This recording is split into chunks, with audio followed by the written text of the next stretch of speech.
Watch WRDW News at 5:30 weekdays for What the Tech. Sponsored by Augusta Preparatory Day School, leading the CSRA in STEM education.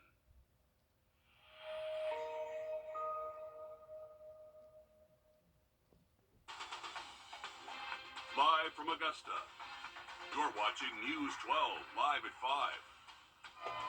Happening now, the Columbia County Fair is underway in Grovetown. Gates just opened, and First Alert Chief Meteorologist Riley Hale is there live. Hey, he gets all the fun assignments is what I'm seeing here. And Riley, we have gorgeous weather if you're heading out to the fair tonight. Absolutely, guys. We wanted to make sure we took advantage of the nice weather this evening to come out to the fair because we're going to see some drastic changes move in by the weekend. But beautiful conditions out here tonight. It really just got crowded super quick, so those gates just opened up, and now we're really starting to see a lot of people out and about. So it looks like a lot of people take advantage of the nice weather this evening. You can see our temperature is going to stay in the 70s and 60s. We're not too far away from sunset, and kind of looking at the cloud cover we have above, I think we're going to have a pretty cool sunset later this evening in just about 30-45 minutes. But really nice weather to continue to come out to the fair tonight. You can see what's going to be happening, though, over the next couple of days. So we'll stay fairly warm again Friday, but a big temperature drop this weekend.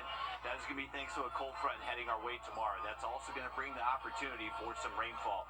So a few clouds moving in this evening tonight. We're going to hang on to dry weather. Really nice weather to get outside. Now, as we head later into our Friday afternoon, especially Friday night, that's when the rain chances really do start to ramp up. Unfortunately, could impact some of those high school football games tomorrow evening, but you can see the rain coverage just kind of expands across the entire area as we get into our early Saturday morning plans. So this is going to be a all-day long event for us, most likely Saturday and potentially even into Sunday too. So hopefully you got some great indoor plans over the next couple of days because there's going to be a lot of rain in store for us. We'll have another update coming from the fair for you and also more in-depth look at that weekend forecast in just a little bit. All right, he needs to get some fair food while he's out there. And bring some back. Oh, yes. As winter nears, overnight temps will continue to drop, and for many of us, all we need to do is turn on the heater. But for the unhoused, finding a warm place to spend the night can be difficult. Especially since most warming shelters in our area are only open during extreme weather conditions. Our Nick Veland shows us how one Augusta church is aiming to make sure their doors are always open. Here at St. Paul's, their doors are open for anyone in the community if they are needing a break from whatever the weather may bring year-round. St. Paul's has been around since the 1750s in the downtown area. Now, as temps are starting to drop, their doors are open so that those can, quote, have your heart and toes warm. They aren't an official warming center, but they keep their doors open for those if they need a place to take a break from the elements outside. Reverend Dr. Eric Biddy with St. Paul says that this is one way they help out those in the community around the church. Every day we come in and we don't know what needs are going to present themselves to us. So we look first at what is the need right in front of us, what is the good right in front of us that we can do. And a lot of times that's just taking what we have and trying to put it to work. And coming up all new on News 12 at 6 o'clock, I'll have more from St. Paul's and how they're using their downtown central location to help those in need. All right, thanks for that, Nick. Developing tonight, Georgia Secretary of State Brad Raffensperger confirms a letter containing fentanyl was sent to the Fulton County Elections Office. Now, during a news conference, he said authorities are trying to intercept the letter, but it is still in transit. We know that there's been 4 envelopes received out in Washington State, and there's one headed this way towards Fulton County. And we're really grateful for our partners here at the state level and also federal agencies that have really, come alongside of us and given additional resources. No word yet on how authorities learned that these letters were sent from Washington State. Raffensperger says staff is being trained now to use Narcan to reverse the effects of a potential overdose. Well, certain lyrics written by a well-known rapper can be used against him in court. Young Thug, whose real name is Jeffrey Williams, is accused of gang activity in Fulton County. After hearing arguments from both sides, a judge today decided certain lyrics can be used by the prosecution to try and prove Williams participated in gang activity. I'll conditionally admit those pending lyrics, depending upon or subject to a foundation that is properly laid by the state or the proponent that seeks to admit that evidence. The defense has fought to keep the lyrics out of the courtroom, arguing they are purely artistic and not a confession of guilt. Williams and 5 other defendants are facing 8 criminal counts under a federal law aimed at fighting organized crime. When a child's biological parents are unable to take care of them, child advocates say living with a relative or someone with whom they already have a close relationship can be a positive alternative. This is called kinship care, and while these families serve a similar role as foster parents, they weren't viewed the same in the eyes of the state until recently.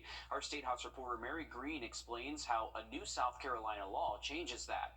The South Carolina Department of Social Services says this program is designed to support permanent placements of kids and teens with their kinship caregivers and get them out of the foster care system for good. Anything that we can do to keep the families to grow, keep them together, let them prosper, let them dream, and let them go as high as their talents can take them, is the job of the government to do as much as we can. Governor Henry McMaster, lawmakers, and advocates took part in a ceremonial signing of the new law Thursday at the State House. It'll provide kinship caregivers with more legal authority to care for children, which they say will make processes like obtaining birth certificates easier. The new law also establishes a kin gap program, allowing kinship caregivers to receive financial assistance similar to what foster families get from the government. Kinship caregivers can start receiving this money early next year when the program officially rolls out after the state gets approval from the federal government. One South Carolina kinship caregiver says this new law will especially help grandparents and older relatives living on fixed incomes. Many caregivers who take on a kinship child are already struggling to make ends meet before adding a child to their home. Considering that child outcomes are typically better when placed with kin, why wouldn't we support them in the same way that we do with foster care children? And until this new law was enacted, South Carolina was one of just 10 states that hadn't implemented this program and tapped into that federal money, though it had been around for about a decade. Reporting from the State House, I'm Mary Green. And nearly 4,000 kids and teens are currently in South Carolina's foster system. The Department of Social Services says about a quarter of them are with kinship caregivers. In South Carolina, a state program is helping sexual assault victims who might have been exposed to HIV. Yesterday, South Carolina Attorney General Alan Wilson announced the expansion of this program into Florence County. Now, the program includes a medication called InPrep, which prevents HIV transmission.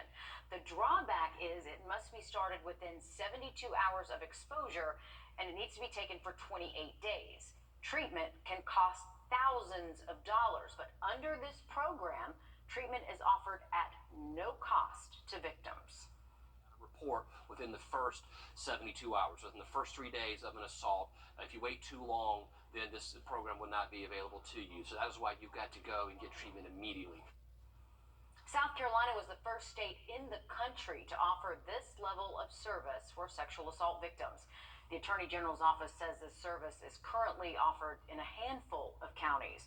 Although none are in our area, the office says there are plans to expand the program.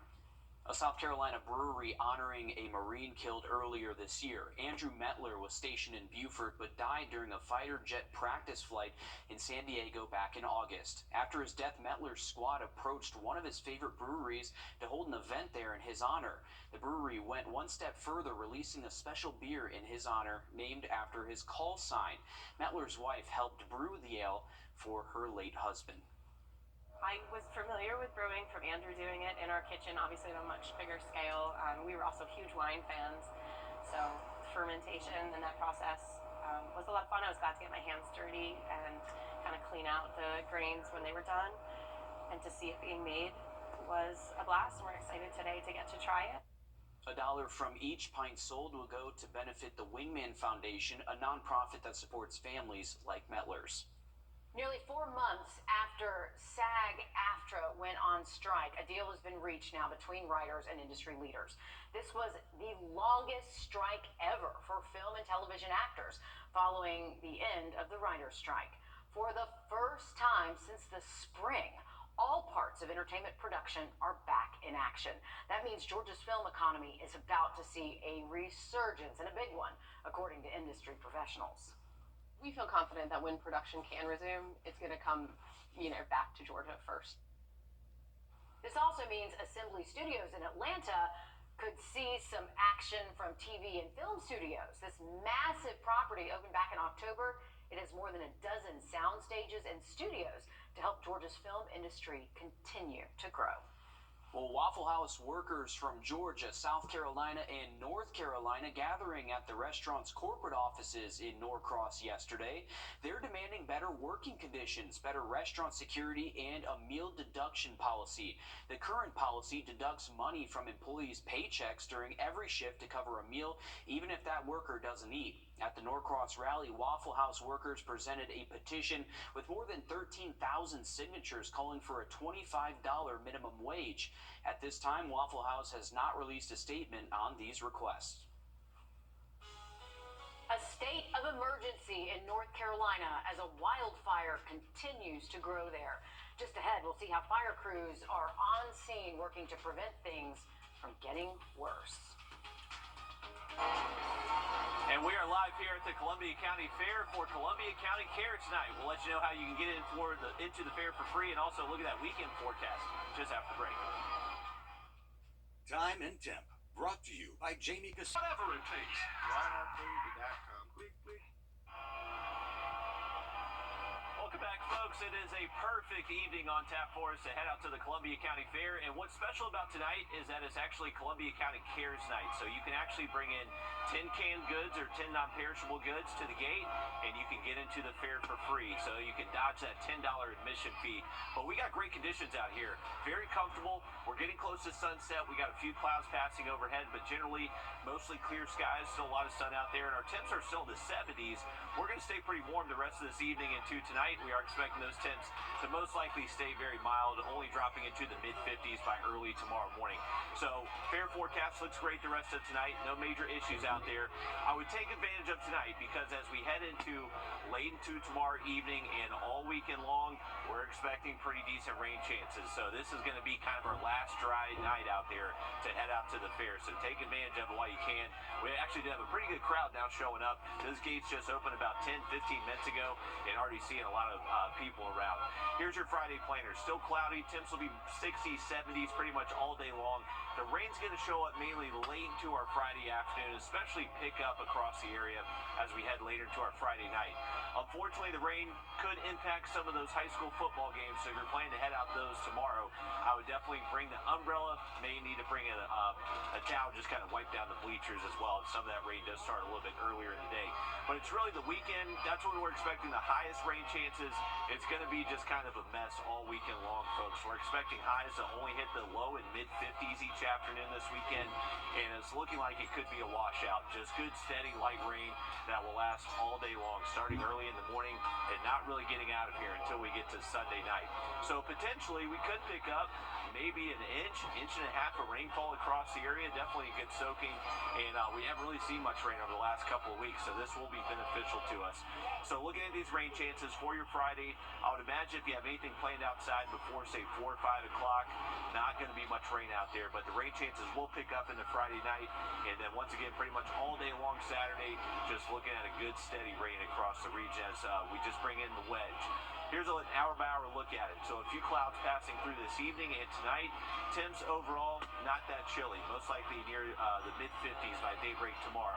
The rain will show up later into the afternoon, and then it's going to pick up in coverage as we head later to our Friday evening, Friday night, and then watch what happens heading into the weekend. So this, unfortunately, is not looking great for outdoor plans.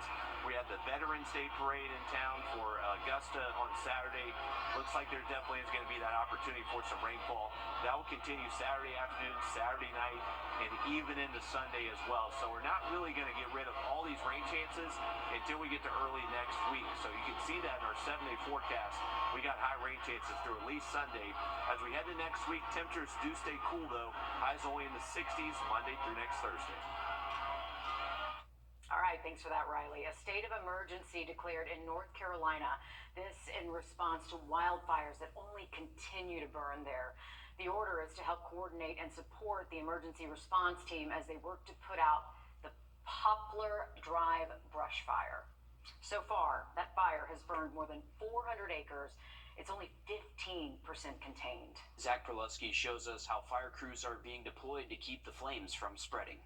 Can I expect the same tonight? A veteran firefighter on the front lines. After 30 years, this is actually only the second time I've ever been deployed somewhere. Ray Pruitt is one of 4 firefighters from Elon who came to fight the Poplar Drive fire. And our chief actually emailed a bunch of us and called us to see if anybody was interested to come. And I jumped on it right away because I really wanted to come up and try to help out. This group made the 3-hour drive Monday and has been working the night shift since. A few of the many across North Carolina answering the call for help. This has been a huge endeavor, and it would have been, for anybody, regardless of where you're at. Hundreds of firefighters from outside the county, leaving their families, working grueling 12-hour shifts, all to contain one of Henderson County's worst fires in years. A brotherhood kind of deal, we all here for the same cause, and that's what the fire service is all about. Now, at this time, there are no reports of injuries from this fire, and there is currently a burn ban across much of North Carolina to prevent more fires from starting. When it comes to donor registries, it's important to have donors from different ethnicities. Just ahead, we'll explain why and how your participation could help save lives. First Alert Radar, powered by Jim Hudson Automotive Group. It's Car Crash Office Latitude 4x4s. 0 down, $429 a month. $429. Up to $1,000 holiday bonus cash. New Jeep Grand Cherokee Elves. Now $39.9. Shop anytime at JeepCheap.com. New Dodge Challengers. 0 down, $479 a month. At Thompson Chrysler Dodge Jeep Ram Fiat, we make buying easy. A 4-year-old boy from Georgia fighting sickle cell disease. That blood disease strikes at birth, and data shows those affected are most often black. As Chelsea Beamfor explains, this child is one of many on a bone marrow transplant list, but there are not enough donors of different ethnicities on that donor list. But we're here a lot. It's kind of like our second home. 4-year-old Damon Evans and his mom Octavia spend a lot of time here at Children's Healthcare of Atlanta. Facing a battle that far too many families, particularly black families, know well: sickle cell disease. And we've just been trying to fight the good fight. Sickle cell is a blood disorder that causes your body to make unhealthy red blood cells. It can be painful and reduce life expectancy. But there is a cure: a bone marrow transplant. But donors can be hard to come by. You might need to screen millions and millions of potential donors to find just one. Damon's doctor, Marianne Yee, says statistically it's even harder for African American patients to find eligible donors. According to BeTheMatch.org, black patients diagnosed with blood cancer, sickle cell, and leukemia have only about a 29% chance. The bonus cash. New Jeep Grand Cherokee Elves. Now $39.9. Shop anytime at JeepCheap.com. New Dodge Challengers. 0 down, $479 a month. At Thompson Chrysler Dodge Jeep Ram Fiat, we make buying easy.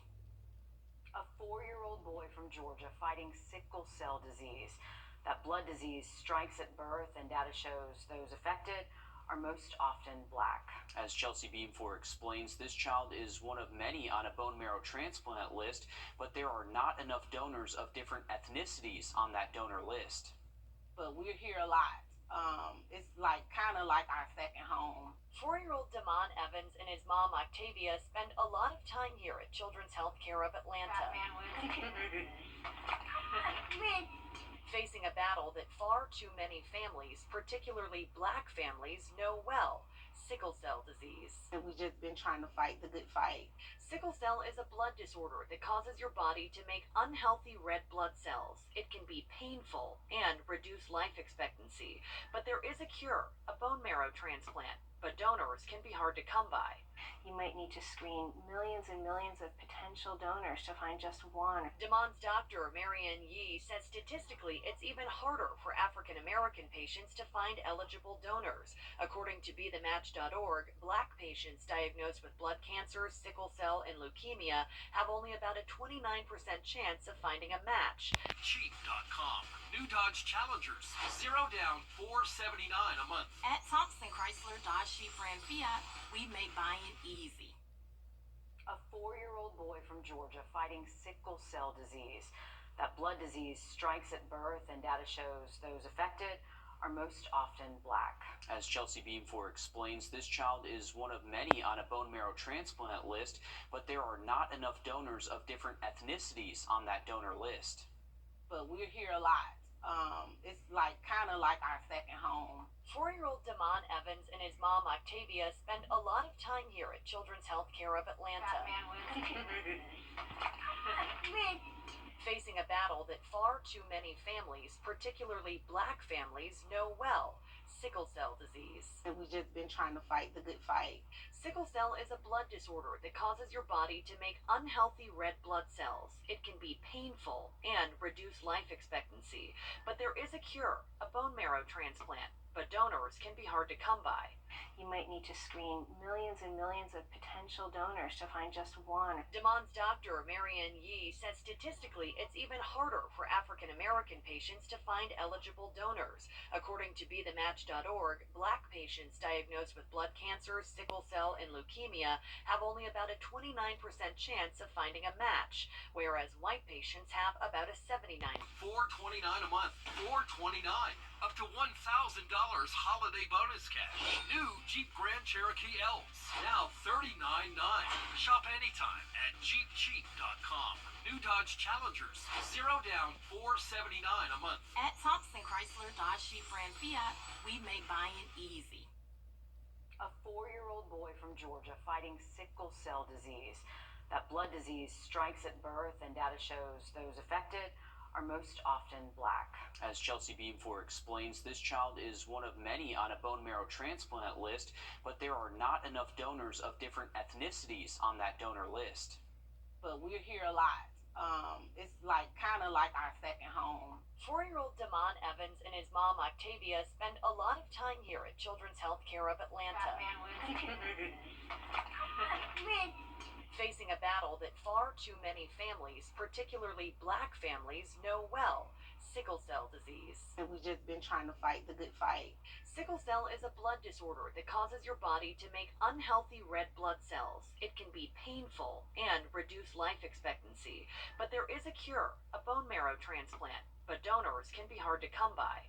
You might need to screen millions and millions of potential donors to find just one. Damon's doctor, Marianne Yee, says statistically it's even harder for African American patients to find eligible donors. According to BeTheMatch.org, Black patients diagnosed with blood cancer, sickle cell, and leukemia have only about a 29% chance of finding a match, whereas white patients have about a 79% chance. So it's really important for patients in need that they have a large number of options for us to screen of donors who might share the same race and ethnicity. Last summer, Octavia says they were notified that Damon had matched with a potential donor, but that person ultimately stopped communicating.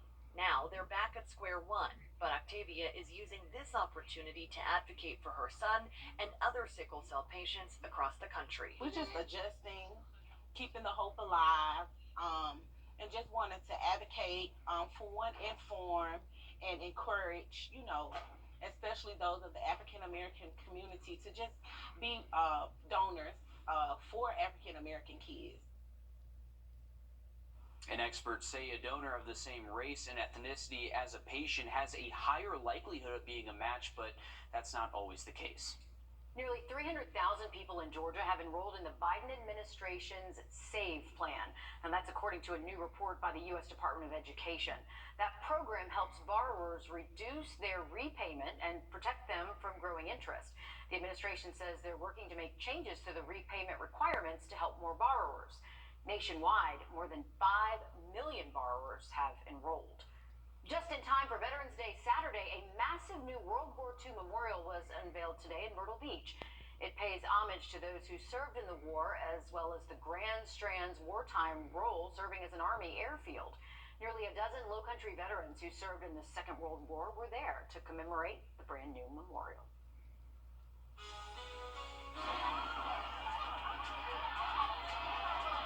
All right, it's Thursday. We're back with our latest winner for the Plunkett Heating and Air Sunshade Giveaway. Congratulations to Joanne Cullum from Edgefield, South Carolina.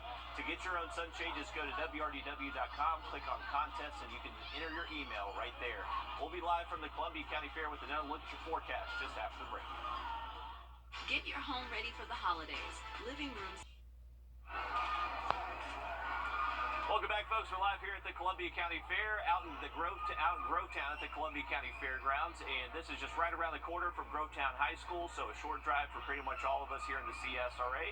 Great weather to be out here tonight, and what's special about tonight is that it's Columbia County Cares Night, so you can actually help a local food bank that support a lot of local families. All you have to do is bring in 10 non-perishable goods, and you can get into the fair for free, so you can dodge that $10 admission fee. Beautiful weather out here this evening. Right now we're in the 70s.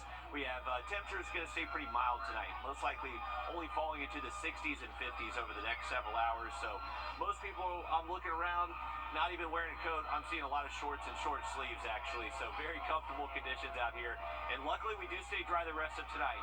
As we head later into the week, you can see a cold front's moving in, so that is going to bring us some changes where you could see some rain start as early as Friday afternoon. More likely to see the rains all day long Saturday and Sunday, and temperatures will be much cooler too. All right, stick with us. We have more news, weather, and sports coming up after a short break as News 12 Live at 5 continues.